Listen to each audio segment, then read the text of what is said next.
Something truly remarkable occurred this week. Donald Trump conducted a cabinet meeting. You know, the kind of orchestrated gatherings where he sits at an absurdly long table encircled by yes-men agreeing with whatever nonsense he utters.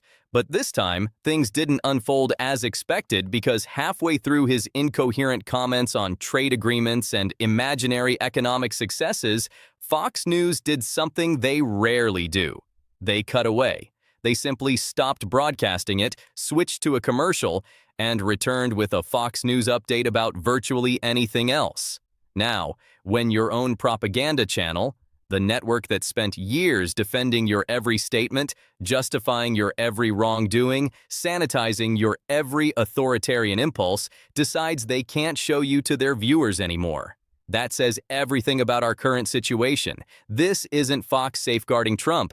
This is Fox shielding their audience from Trump because what they observed in that cabinet room was a man in clear, undeniable mental and physical decline. And even they understand you can't spin what's obvious to everyone.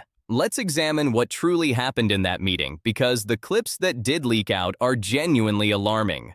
Trump tried to interpret recent economic data, and I use the term interpret loosely here. What he actually did was ramble off random numbers, mix up countries with corporations, and at one point completely lost track of his point mid-sentence.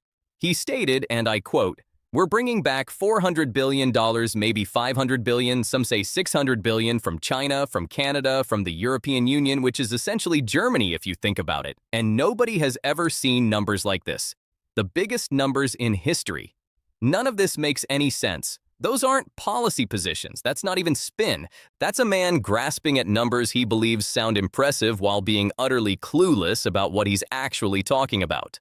But it's not just the words. Observe his physical demeanor, the way he clutches the table, the way he leans forward as if needing the furniture to stay upright, the way his aides, Caroline Leavitt, Stephen Miller, whoever's present, watch him like nurses monitoring a patient, ready to step in if necessary. And afterward, he didn't take questions. He didn't approach the press pool. His team hurried him out of there as swiftly as his declining body could manage, because they know. They all know.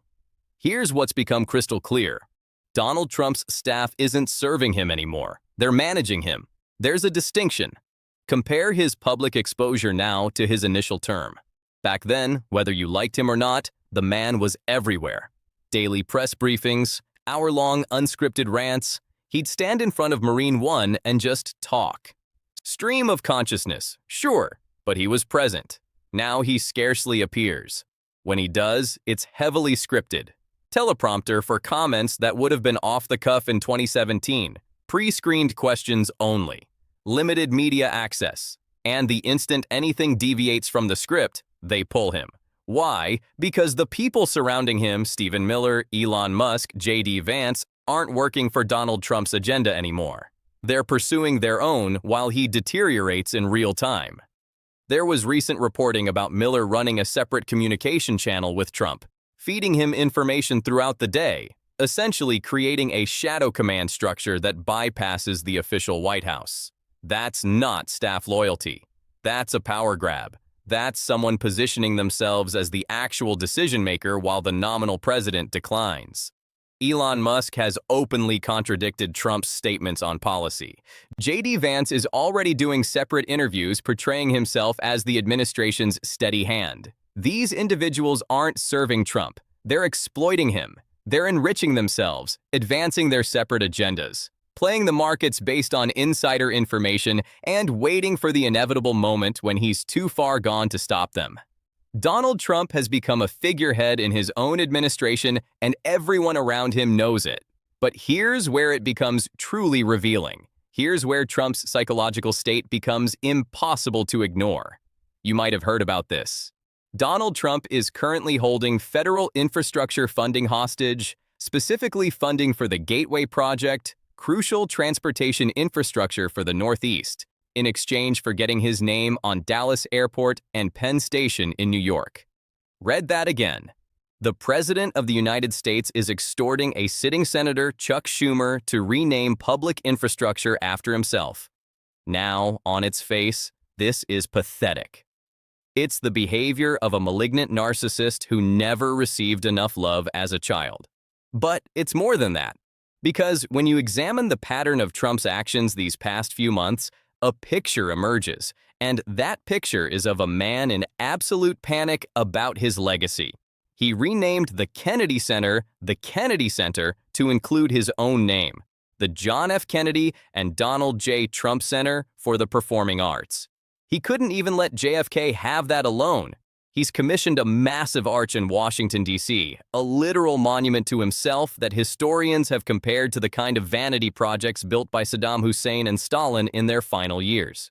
He's trying to rename military bases, government buildings, any structure with federal funding attached. Why? Why this sudden obsession with monuments? Because history shows us that when autocrats sense the end, whether it's political, physical, or both, they accelerate their monument building. Saddam Hussein's palace construction went into overdrive in the late 1990s when sanctions isolated him. Stalin's cult of personality intensified as his paranoia and health declined in his final years. It's a pattern. When dictators know their time is limited, they try to cement themselves in stone because they understand something fundamental. They've lost control of their narrative. And Trump knows he's lost control. You can see it in his posts. You can hear it in his recent rhetoric. He started this week, I am not making this up, talking about whether he's going to get into heaven. Just posted it out of nowhere. The Snort's fake news keeps reporting that I said I'm not going to heaven. It was a joke, but they report it seriously because they're nasty people who want to make me look bad. First of all, nobody was reporting that. He brought it up himself. He's the one who can't stop thinking about it. Second, Donald Trump, a man who never spoke about God except to pander to evangelicals, who couldn't name a single Bible verse, who famously said he's never asked God for forgiveness, is now obsessed with divine judgment. That's not politics. That's psychology. That's a man confronting his own mortality and realizing that no amount of propaganda can change what's coming. There are reports from inside Mar-a-Lago that he's been having conversations about his funeral, about how he'll be remembered, about what they'll say about him after he's gone. He's negotiating with history in real time, and he's losing. You want to know the most perfect metaphor for Trump's legacy panic? The Kennedy Center closure. After Trump forced his name onto the building, after he held that grand renaming ceremony, after he stood there grinning like he'd accomplished something meaningful, the Kennedy Center shut down, just closed indefinitely. Now officially, they cited renovations and restructuring. But let's be honest about what happened. Donald Trump couldn't bear the idea that his name would share space with an actual president's legacy. A president who's remembered for vision, for eloquence, for sacrifice. So rather than let the comparison stand, rather than risk the monument not receiving the adoration he demanded, he just closed it, took his ball, and went home. And here's my prediction. Write it down, check back. In 10 years, every monument Trump builds right now will become a source of shame. Hotels will scrub the Trump name to avoid boycotts. Some already have. Buildings will be renamed. The arch will be torn down or repurposed. His own children will distance themselves from the brand.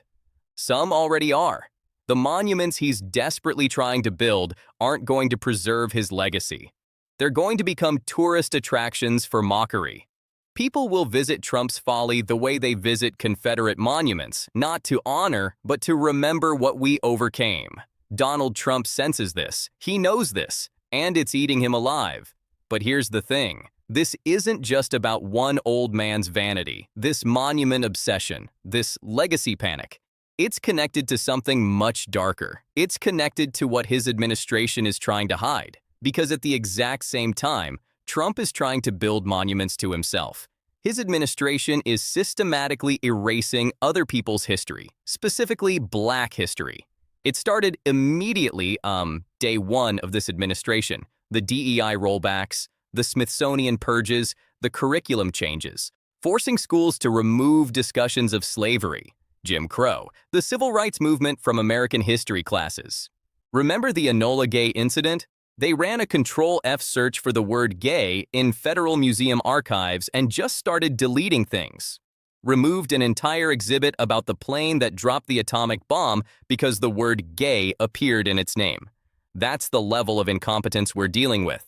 But it's incompetence in service of a very specific goal: historical erasure. Now, a lot of people rightfully said, of course, Trump wants to erase Black history.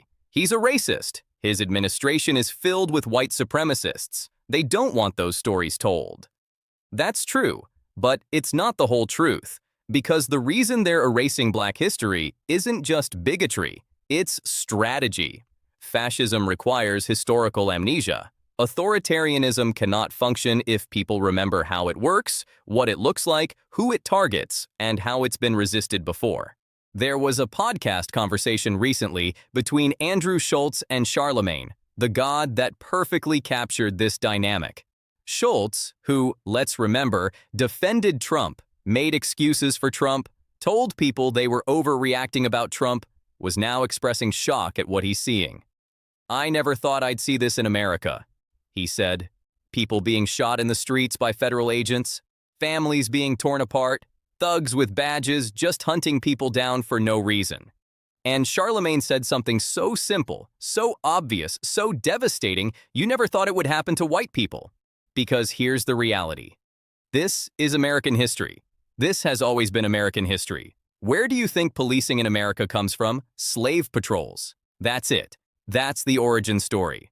Armed men empowered by the state to hunt down Black bodies, return them to captivity, terrorize communities into submission.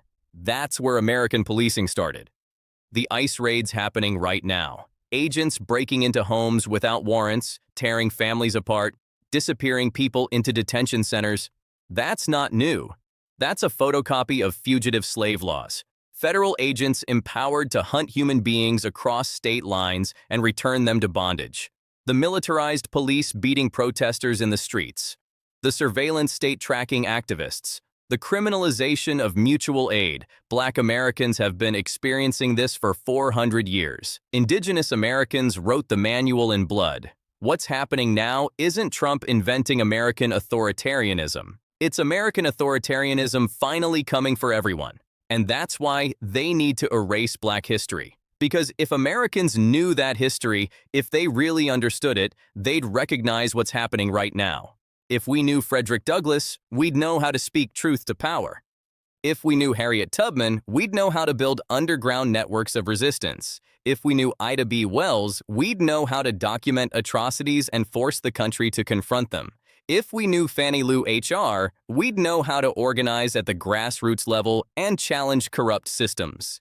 If we knew the Black Panther Party's free breakfast program, we'd know how to build mutual aid networks that make us less dependent on a government that wants us desperate. If we knew the labor movements led by AIP, Randolph, and Bayard Rustin, we'd know how to shut down the economy when power refuses to listen. They're not erasing history because they hate the past. They're erasing it because they fear an informed future. They're terrified that if you knew how Black Americans resisted slavery, Jim Crow, mass incarceration, you'd know exactly how to resist them. That's why Trump's monument building and history erasing are two sides of the same authoritarian coin. Build monuments to the regime. Erase monuments to resistance. Control the past. Control the future. Except it's not going to work. Because here's what Donald Trump can't seem to understand. His legacy is already written. It's done. Finished. No amount of marble or alabaster or renamed airports is going to change it. January 6th will be studied for centuries. Not as a patriotic uprising, not as a protest gone wrong, but as a fascist coup attempt by a president who refused to accept electoral defeat. Your face will be next to the word insurrection in history textbooks forever. Your COVID response telling people to inject bleach. Holding super-spreader rallies while hundreds of thousands died. Dismantling pandemic preparedness because Obama built it. That's your legacy. Your family separation policy. Children in cages. Toddlers representing themselves in immigration court. Thousands of families permanently destroyed. That's your legacy. Your 2 impeachments, your 34 felony convictions, your sexual assault adjudication, your fraud convictions, your theft of classified documents. That's your legacy. Future generations aren't going to ask, was Trump a great president? They're going to ask, how the poor twin did Americans fall for this twice? Your name isn't going to be synonymous with greatness. It's going to be synonymous with American decline, Democratic backsliding, and the con artist who almost destroyed the republic. Every monument you build is one more thing to tear down. Every name you slap on a building is one more reminder to scrub away. Every arch you commission is one more structure. Future generations will demolish. That's your actual legacy, and you can't change it. But you want to know what the real monument to this era will be. It's not going to be your arch. It's not going to be your renamed airport. It's going to be the resistance. The millions of women who marched the day after your inauguration and kept marching. The sanctuary cities that refused to become extensions of your deportation force. The election workers who defended democracy while you sicked a mob on them. The journalists you called enemies of the people who kept reporting truth anyway. The lawyers who filed lawsuit after lawsuit to stop your worst abuses. The mutual aid networks that fed people when your government shut down. The young people organizing climate strikes while you gutted environmental protections. The families torn apart by ICE who are fighting to be reunited. The trans kids you tried to erase who refused to disappear. That's the monument. That's what's going to be taught. Not your buildings, not your speeches, but the fact that millions of Americans looked at your authoritarianism and said, no, not here, not us, not ever. The monument to this era is every person who resisted, and that monument is being built right now in real time by all of us. Which brings me back to Chuck Schumer and that airport naming scheme. Senator Schumer, you have one job right now, one very simple job. Do not negotiate with terrorists. Do not build monuments to tyrants. Do not give this man one more inch of legacy preservation while he's actively dismantling American democracy. The answer to Trump's extortion should be simple. No. Build the Gateway Project because it's critical infrastructure, and you can name it after the workers who built it, not the wannabe dictator who held it hostage. This is a test not just for Schumer, for every Democrat who claims to be resisting. Are you actually going to resist, or are you going to compromise with fascism because it's easier? But more than that, this is a test for all of us because Trump's team is counting on our exhaustion. They're counting on our amnesia. They're counting on us to forget how we got here and who showed us the way out. So, here's what we do. We document everything. Every abuse, every lie, every crime. We create the record they're trying to erase. We learn the history they're trying to hide. Read Frederick Douglass. Read James Baldwin. Read I.D.B. Wells. Read the scholars they're purging from universities. Learn the resistance strategies they don't want you to know. And we build the counter-narrative right now while they're still in power. So that when this era ends, and it will end, the history that gets taught is the true one. Not Trump's fantasy, not his monuments, but the real story of what happened and how we survived it. They want us to forget. Our job is to remember everything. If you made it this far, you're part of the resistance. You're part of that counter-monument we're building, and I hope you'll keep building it with me. Hit that subscribe button, leave a like on this video. It helps us reach more people who need to hear this. And if you stuck around to the end, drop a blue heart in the comments so I know you're out there fighting. Chuck Schumer, do the right thing. No airports, no monuments, no negotiations with autocrats. And to everyone else, keep fighting, keep documenting, keep learning the history they're trying to erase. They're counting on your silence.